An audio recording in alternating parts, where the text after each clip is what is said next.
Good morning from ইন্নক।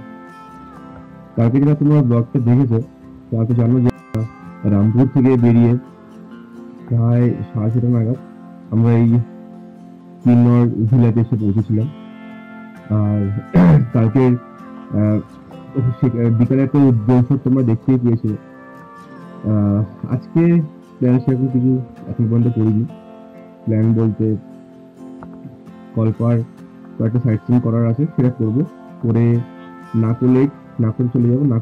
নাকো কয়েকটা site scene করবো, করে আমরা টাবোতে যাওয়ার চেষ্টা করবো বা ওখানে স্টে করবো। যদি সব তাড়াতাড়ি হয়ে যায় দেন তাবোতেই থাকবো, নাহলে নাকোতেই সাইট সিনতে নাকোতেই থেকে যাবো। এই হচ্ছে আজকের প্ল্যান। যারা আগের ব্লগগুলো দেখোনি তাদেরকে রিকোয়েস্ট রইলো একবার আগের ব্লগগুলো একবার চেক করে নাও, তাহলে তোমরা বুঝতে পারবে আমরা কলকাতায় কিভাবে এসে পৌঁছালাম। আর এর পরের ব্লগগুলো তোমরা তাহলে রিলেট করতে পারবে। একবার হোটেলটার একটু ভিউটা আমাদের দেখিয়ে দিই কেমন। এটা হচ্ছে আমরা আছি ফার্স্ট ফ্লোরে।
ডাইনিংয়ে চলে এসেছি, ব্রেকফাস্ট চলে এসেছে, আর অলমোস্ট সবাই রেডি। ব্রেকফাস্টটা জাস্ট করবো, লাগেজগুলো ওপর থেকে বাইকে লোড করবো, দেন আমরা স্টার্ট করবো, রওনা দেবো। আমরা নিচে ব্রেড বাটার, এদিকে বাটার এদিকে আছে, আমাদের নিচে পানি পরাঠা, এদিকে অমলেট, আর এদিকে কফি আছে।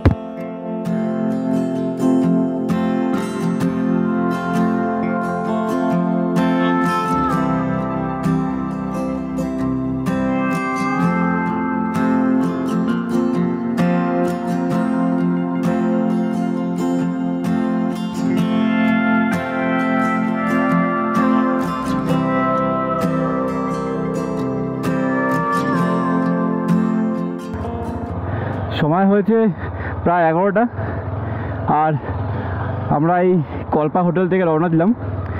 এবার দুটো ভিউ পয়েন্ট আছে এখানে, দেখার জায়গা আছে। একটা হচ্ছে সুইসাইড পয়েন্ট, আর একটা আছে দুর্গা মাতা মন্দির। তো দুটো আমরা একবার দেখে নেব, দেখে দেন আমরা নাকল লেকের দিকে রওনা দেবো। এদিকে এদিকে এদিকে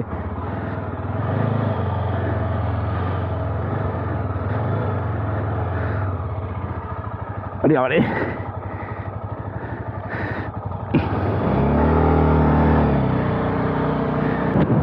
এই পাশ দিয়ে কি লাগছে পাহাড়টাকে দেখতে।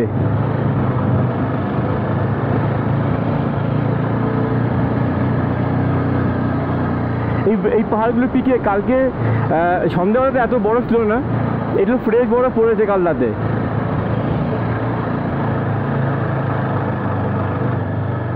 এইটা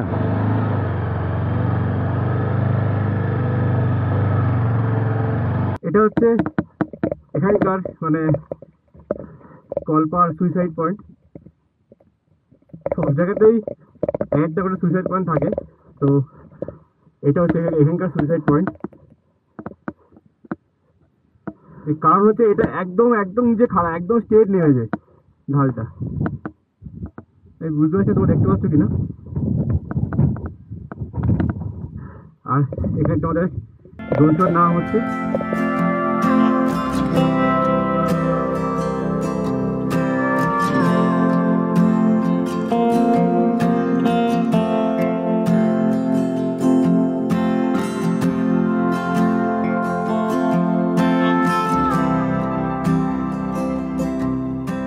থেকে নেমে এসে এটা হচ্ছে নারায়ণ টেম্পল। সামনেরটা বৌদ্ধিস্ট টেম্পল ছিল, এটা হচ্ছে নারায়ণ টেম্পল।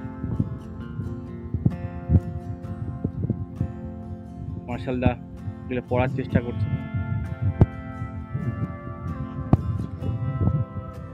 সুন্দর কাঠের কাজ করা,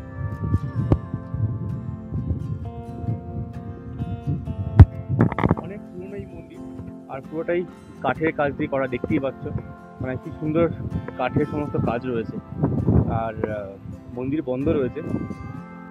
বিষ্ণু ভগবান আর নারায়ণ মাতা তো আমরা দর্শন করতে পারছি না, তাই বাইরে থেকেই প্রণাম করে নিচ্ছি। নারায়ণ নাগিনী টেম্পল 10,000 ফিট উচ্চতায় অবস্থিত, আর এই মন্দিরটার বয়স প্রায় 5,000 বছর। এই মন্দির কিন্তু হিন্দু আর বৌদ্ধিস্টের আর্কিটেকচারে মিশানো রয়েছে, যেটা তোমরা দেখতেই পাচ্ছ। আর এইখান থেকেই কিন্তু তোমরা কিন্নর কৈলাসের যে পুরো রেঞ্জটা আছে সেটা কিন্তু তোমরা এখান থেকেই দেখতে পারবে। আর কিন্নর কৈলাসের হাইট হচ্ছে প্রায় 20,000 ফিট, যেটা এখান থেকে দেখতে কিন্তু অসাধারণ লাগে। আমরা এবার মন্দির দেখি নাকুল লেকের দিকে রওনা হয়ে গেছি। নাকুল লেকের এখান থেকে ডিস্টেন্স 102 কিলোমিটার, সবার টাইম লাগবে 2 ঘন্টা, প্রায় 2.5 ঘন্টার মতন। তো সেটা আমরা ধরে নিতে পারি 3.5 ঘন্টার মতন লাগবে। তার আগে আমাকে ফুয়েলটা আপ করাতে হবে। ক্লাস্টার বলছে আর 176 কিলোমিটার যাবে। তো সামনে রিকনজিওতে পেট্রোল পাম্প রয়েছে, সেখান থেকে ফুয়েলটা ফিল আপ আগে করিয়ে নেবো, দেন আমরা সামনের দিকে রওনা হবো। কারণ এরপরে আর কোনো পেট্রোল পাম্প নেই, ডাইরেক্ট আছে কাদাতে গিয়ে। তো একবার এখানে ফিল আপ করবো, দেন পরে গিয়ে কাজটা আরেকবার ফিল আপ করবো। তো চলো যাওয়া যাক। পাউরি থেকে আমরা বাঁদিকে নেব নাকোর দিকে। এরপরে আমরা শহীদ সেতু মানে মার্টাস খাড়ো ব্রিজ ক্রস করে দেন আমরা আপকো ব্রিজ ক্রস করব। তারপরে সিপলো ক্রস করে আমরা রোপ ভিলেজ এসে পৌঁছাবো। এখানে কিন্তু রয়েছে 1200 বছরের মনেস্ট্রি, যেটা তোমরা ঘুরে আসতেই পারো। দেন আমরা পৌঁছাবো ফু ভিলেজে, আর ফু ভিলেজে আমরা আমাদের লাঞ্চটা সেরে ফেলবো।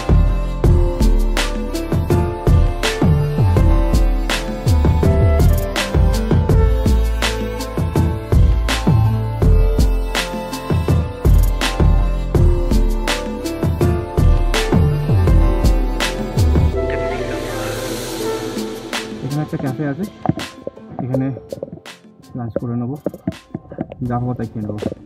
লাঞ্চ চলে এসছে আমাদের, নর্মাল রাইস, অমলেট।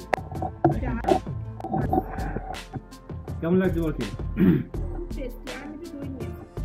আরো দেখ ডালটা কেমন? ডালটা সাধারণ খানাকা একদম কি বলবো, খেয়ে নেবো। আমাদের লাঞ্চ খতম, এবার আমরা যাবো নাকুল লেকের দিকে।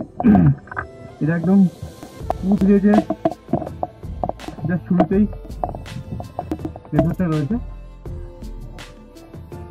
নাম দেখো লুমটা ক্যাফে। তোমরা এখানে আসলে খেতে পারো। খাওয়া দাওয়া খুবই ভালো, রান্নাটা খুবই ভালো, কোয়ালিটি খুব ভালো। সামনেই আসছে খাপ ব্রিজ, মানে the entry gate of Spiti, মানে সামনেই আসতে চলেছে আমাদের স্বপ্নের গেট। এখানে প্রকৃতির মনোরম দৃশ্য আমাদের মুগ্ধ করেছে, আর তোমাদেরকেও আমরা দেখাই সেই দৃশ্য। এখান থেকে এর পরে থেকে কিন্তু গাছপালা আস্তে আস্তে সব সরে যাবে, আর দেখা যাবে শুধু ন্যাড়া পাহাড়। আর এর সাথেই আমাদের সঙ্গ নেবে স্পিতি রিভার।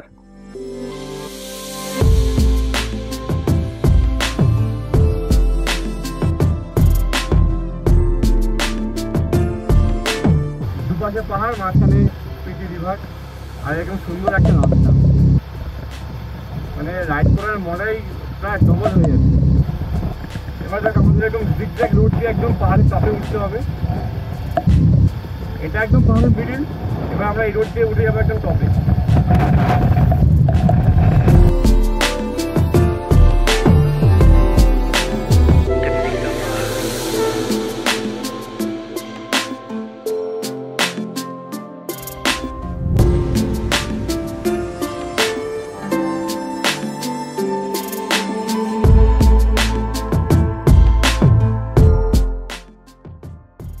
নাকো পৌঁছে গেছি।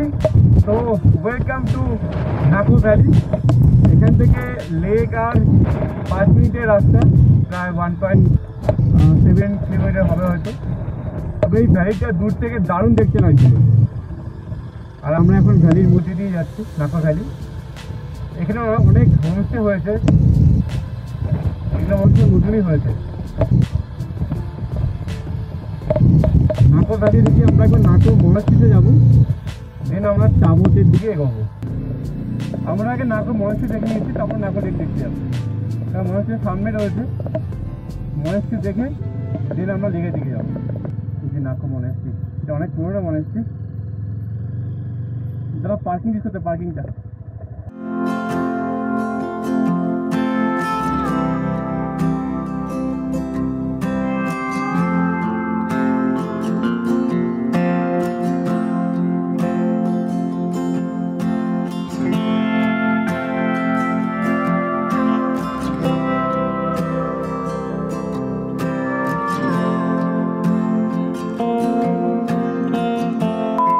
নাকো মনেস্ট্রি থেকে আমরা এখন পৌঁছে গেছি নাকো লেক।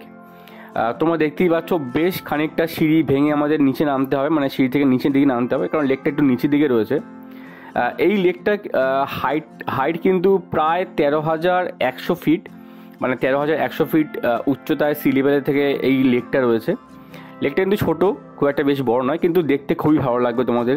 আর এই লেকের পাশেই কিন্তু রয়েছে পপলার আর উইলো ট্রি, তোমরা যেটা লেকের চারপাশে তোমরা দেখতে পারবে। এই লেকের মানে একদম পাশেই কিন্তু একটা ক্যাম্প রয়েছে, নাকো নেচার ক্যাম্প, মানে একদম লেকের ধারেই রয়েছে। তোমরা কিন্তু থাকতে পারো, বেশ ভালো লাগবে।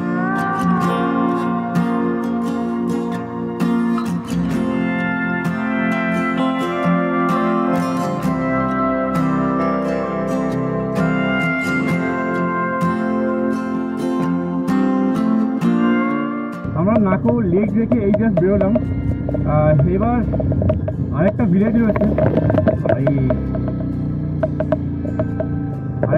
রয়েছে, ভিউগাঁও। ওখানে 500 বছরের একটা মমি রয়েছে, এখানে এখনো চুল নখ নাকি এখনো গজায়। তো সেটা একবার ট্রাই নেবো, মনে হয় দেখতে পারবো কিনা। এখান থেকে 1 ঘন্টার রাস্তা, 1 ঘন্টা কিলোমিটার রাস্তা। আমরা এগোই, তোমরা ততক্ষণ লেকের একটা সুন্দর ড্রোন ভিউ দেখো।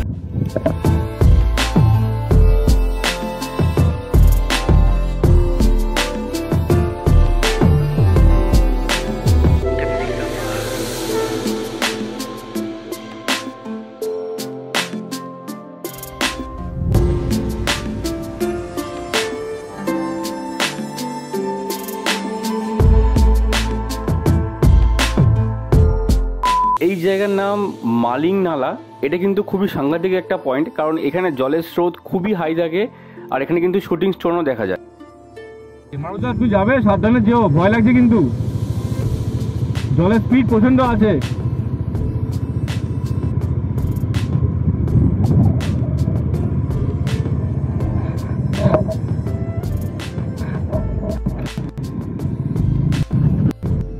ঠিক আছে মাস্টার, ঠিক আছে।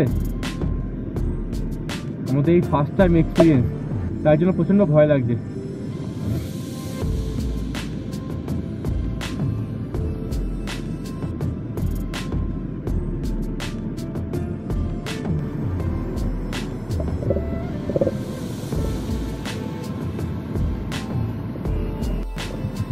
यार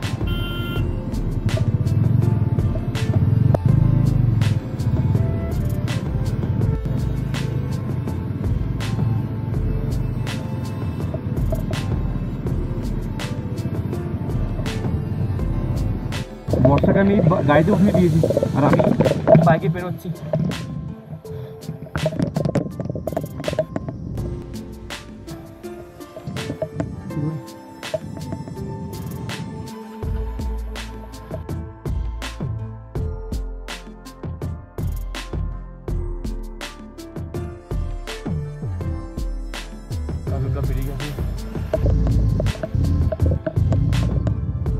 থ্যাংক ইউ ভাইয়া, থ্যাংক ইউ। এটা হচ্ছে সুমদা ভিলেজ। এখানেও নাম এন্ট্রি করতে হলো জাস্ট ফর সিকিউরিটি পারপাস। এর আগেও আমরা দুবার করিয়েছি। তো এখান থেকে আমরা যাচ্ছি কিউ ভিলেজ। আমরা কিউ ভিলেজ প্রায় পৌঁছেই গেছি। এখান থেকে 11 মিনিট দেখাচ্ছি। দেখতেই পাচ্ছি ঠান্ডা হয়ে গেছে, ভিজিবিলিটি একদম নেই। আর এই মানে প্রায় 10-12 কিলোমিটার আমরা একটা গাড়িও দেখিনি। বুঝতে পারছি না এই ভিলেজে থাকার জায়গা পাবো কি পাবো না। চলে তো যাই, দেখি, কারণ এই রোড দিয়ে ফেরাটা খুব রিস্ক হয়ে যাবে। তো আমি এত রিস্ক দিতে পারবো না। আমাকে এই ভিলেজেই একটা অ্যাডমিট করতেই হবে। আমরা ওই নিচ থেকে উঠে আমরা জু ভিলেজ পৌঁছে গেছি। একটা হোমস্টে খুঁজছি। মার্শাল আর বর্ষা গেছে হোমস্টে খুঁজতে। এখন সময় হয়েছে প্রায় 9:15 হয়ে গেছে। আমরা 8টা নাগাদ গাঁওতে এসে বসেছিলাম। তো এখানেই আজকে থাকছি, আর কোনো অপশান পাইনি, এখানেই থেকে যাচ্ছি। এখানে নিমা হোমস্টে বলে একটা হোমস্টে পেয়ে গেছি, ওই হোমস্টেতে থেকে যাচ্ছি। রুটটা ঠিকই আছে, মানে একদম রিমোট ভিলেজে এরকম একটা হোমস্টে, একটা অন্যরকম অনুভূতি আসছে। তো সব কিছু টেস্ট নেওয়া ভালো। দেখো, এটা হচ্ছে এদের ডাইনিং, সমস্ত কিছু করা রয়েছে। গডের এখানে ফটো রয়েছে, পুজো হয় এখানে। এরকম সব আমাদের ডিনার চলে এসছে। রুটি, রাইস, ভেন্ডি, ডাল আর আচার। চরম খাবার একদম। খেয়ে নিই আর রুমটা একবার দেখিয়ে দিই। রুমটার অবস্থা খুবই খারাপ, দেখো পুরো জঞ্জাল হয়ে আছে, চারদিকে ব্যাগ আর ব্যাগ। চলো, আর কিছু বলার নেই। আজকে আর বেশি ব্লগ বাড়াচ্ছি না। এখানে ডিনার করে শুয়ে পড়বো। আবার কালকে সকালে কথা হবে। কালকের প্ল্যানটা কালকেই আবার তোমাদের সকালে তোমাদের শেয়ার করে দেবো কী প্ল্যান আছে কি না আছে। আর যারা ব্লগটা এত দেখে নিয়েছো, যদি ভালো হয়ে থাকে একটা লাইক, শেয়ার অ্যান্ড সাবস্ক্রাইব করে দিও, ঠিক আছে? আর যারা আগের ব্লগগুলো দেখোনি, রিকোয়েস্ট হইলো আগের ব্লগগুলো দেখে নিও। চলো, গুড নাইট।